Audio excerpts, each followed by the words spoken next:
4 sights which changed the Buddha's life. Prince Siddhartha ventured beyond the palace walls 4 times, accompanied by his charioteer Chandaka, and the 4 sights that he encountered led to his renunciation of the world, one of the great turning points in his life. On his first outing, Siddhartha saw a wasted man, supported himself with a stick. Chandaka explained that this was old age, and that it was the fate of all living beings, including the prince. When they heard about the incident, he doubled the number of guards around his son and increased the number of his entertainers. On his second outing, the prince came across a man afflicted with disease.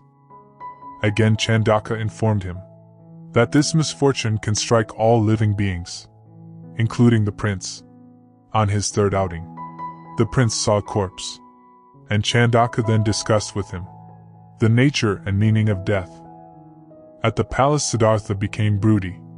No amount of entertainment could cheer him up. He was like a lion pierced in the heart by a poison arrow. He could not understand how people could be at peace with themselves, or indulge in laughter when old age, illness and death existed in the world.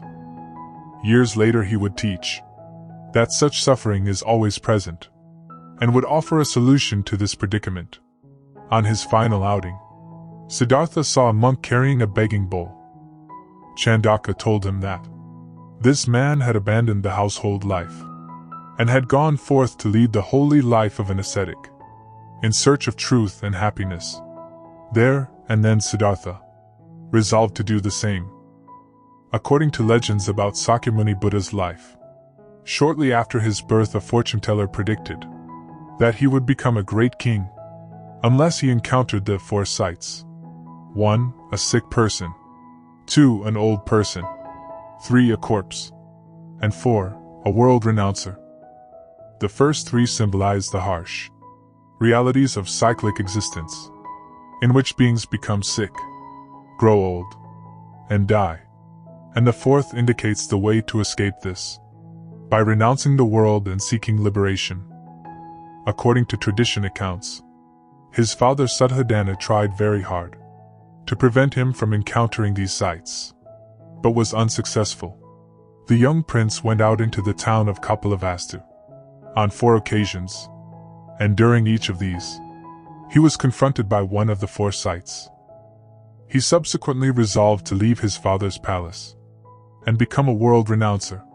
The reason we call these 4 visions 4 significant visions, because these 4 visions changed the whole life of Prince Siddhartha, who became Buddha later. When the prince grew up, King Suddhodana's strong and fervent wish was that he should get married, bring up a family, and be his worthy successor. For the prediction of the sage Kundana always haunted him, and he feared that one day the prince would give up home for the homeless life of an ascetic. According to the custom of Indian at that time, at the very early age of 16, the prince was married to his cousin, the beautiful Princess Yasodhara, the only daughter of King Sapabuddha and Queen Pamita of the Kaliyas. The princess was of the same age as the prince. King Suddhodana provided the prince with the greatest comforts.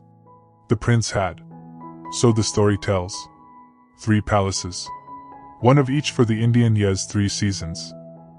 Lacking nothing of the early joys of life, he lived amid song and dance, in luxury and pleasure, and knowing nothing of sorrow. Yet all the efforts of King Suddhodana to try to hold the prince a prisoner to the senses and made him worldly minded were of no avail. King Suddhodana's endeavors to keep away life's miseries from his son's inquiring eyes only heightened Prince Siddhartha's curiosity and his resolute search for truth and enlightenment. With the advance of age and maturity, the prince began to glimpse the woes of the world.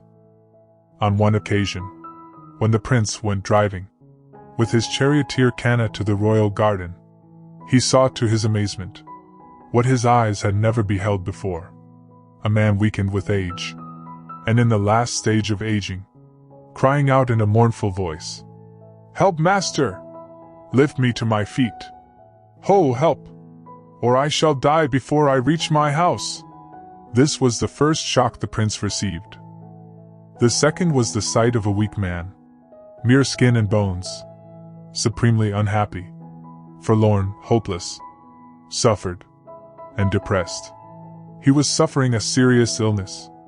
The strength was gone, and all the grace and joy of life was also gone. On a third occasion, he saw a group of lamenting kinsmen, bearing on their shoulders the corpse of their beloved, one for cremation.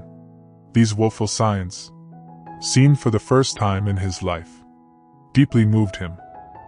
From the charioteer he learned that even he, his beloved Princess Yasodhara, and all his relatives, without exception, are subject to old age, illness and death.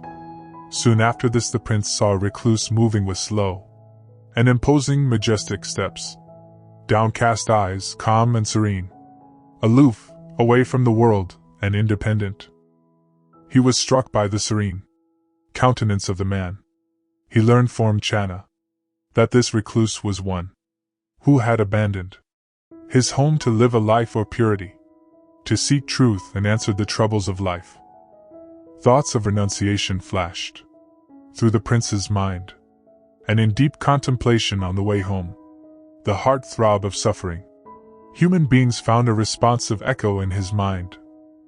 The more he came in contact with the world outside of his palace, the more he was convinced that the world was lacking in true happiness. But before reaching the palace, he was informed by a messenger that a son had been born to Yasodhara. A fetter is set upon me, he uttered and returned to the palace.